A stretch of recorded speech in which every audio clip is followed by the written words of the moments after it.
پاکستان کی تاریخ کا ایک اہم دن جب بھارت کی جانب سے ایٹمی دھماکوں کے جواب میں 28 مئی 1998 کو پاکستان نے صوبہ بلوچستان کے ضلع چاگی کے مقام پر 5 کامیاب ایٹمی دھماکے کیے۔ اس دن کو یوم تکبیر کے نام سے بھی موسوم کیا جاتا ہے۔ پاکستان کی طرف سے سب سے پہلے انجام دیے گئے ایٹمی دھماکے 28 مئی 1998 میں بیرونی دباؤ کے باوجود ایٹمی دھماکے کرنے والے اس وقت کے وزیر اعظم نواز شریف تھے۔ بھارت اپنے قیام سے ہی جنوبی ایشیا کا تھانے دار بننے کے خواب دیکھتا رہا ہے۔ عددی اعتبار سے دنیا کی تیسری بڑی زمینی فوج، چوتھی بڑی فضائیہ اور 5ویں بڑی بحریہ رکھنے والا ملک 1974 میں ہی ایٹمی تجربہ کر کے خطے میں ایٹمی اسلحہ کی دوڑ شروع کر چکا تھا۔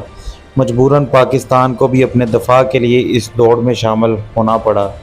دوسری بڑی وجہ یہ تھی کہ پاکستان اپنے محدود وسائل کے باعث بھارت کے ساتھ روایتی ہتھیاروں کی دوڑ میں مقابلہ نہیں کر سکتا تھا۔ مزید یہ بھی کہ بھارت ایٹمی قوت بننے سے قبل ہی پاکستان پر جارحیت کر کے اس کو دو لخت کر چکا تھا۔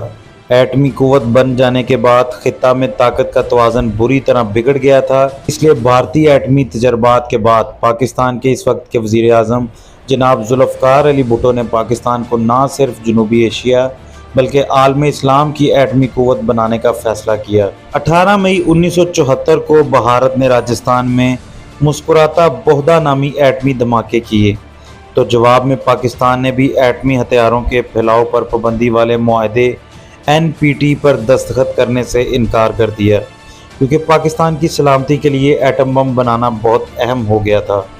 پاکستان کی ایٹمی ٹیکنالوجی میں اہم پیش رفت جولائی 1976 میں ڈاکٹر عبدالقدیر خان کے وطن آمد کے بعد ہوئی۔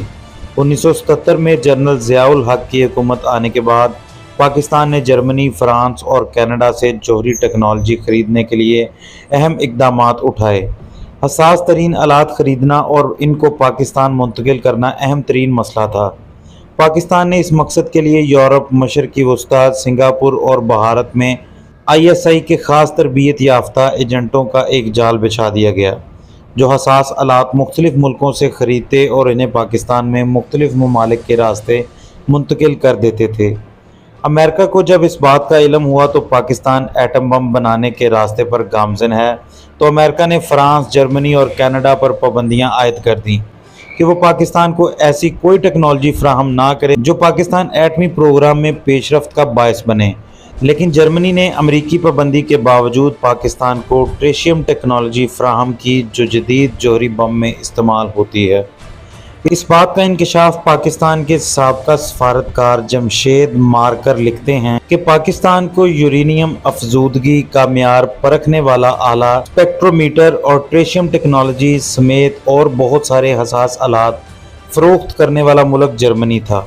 ISI کے ایجنٹ ان حساس آلات کو خریدنے کے بعد مختلف راستوں سے پاکستان منتقل کرتے تھے۔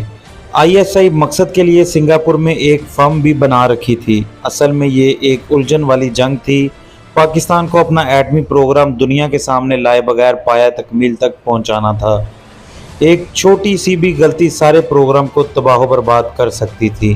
اس سارے پروسیس میں پاکستانی حاکم ضیاء الحق کے لیے سب سے بڑا مسئلہ ایلومینیم پرت کی پائیدوں کو خرید کر پاکستان لانا تھا، کیونکہ امریکہ نے ایلومینیم پرت کی خرید و فروخت پر پابندی عائد کر رکھی تھی، جبکہ دوسرا بڑا مسئلہ یہ تھا کہ ایلومینیم پرت کے پائپ خریدنے کے بعد سنگاپور کے راستے پاکستان کیسے لائے جائیں۔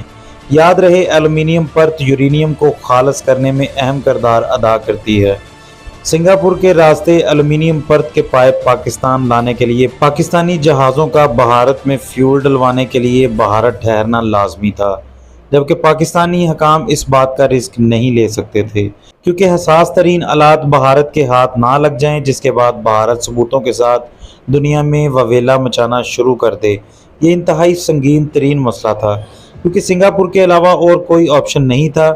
یہ بظاہر ایک ناممکن ترین مشن تھا کہ آپ نے اپنی سب سے خفیہ اور حساس ترین چیز اپنے سب سے بڑے دشمن کی نظروں کے سامنے سے لے کر جانی تھی۔ مگر اس مشکل ترین مشن کا بیڑا بھی ISI کے سرپھرے مارخوروں نے اٹھایا ہوا تھا۔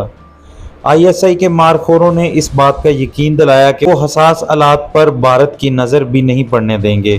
اس مقصد کے لیے ISI کے اسپیشل کمانڈر کو پہلے بھارت اور سنگاپور کے ایئرپورٹوں پر تعینات کیا گیا اور پھر بالکل کامیابی کے ساتھ نیوکلیئر سامان سے بھرے جہاز بھارت کے ایئرپورٹ پر اترے۔ کئی گھنٹے انتظار کرنے کے بعد تیل ڈلوایا اور پاکستان آئے۔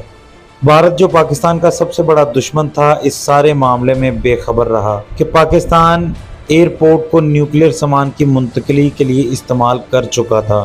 یہ دنیا کی نظر میں ناممکن ترین مشن تھا جسے ISI نے ممکن کر دکھایا۔ اس طرح پاکستان ایک ایٹمی طاقت بن گیا۔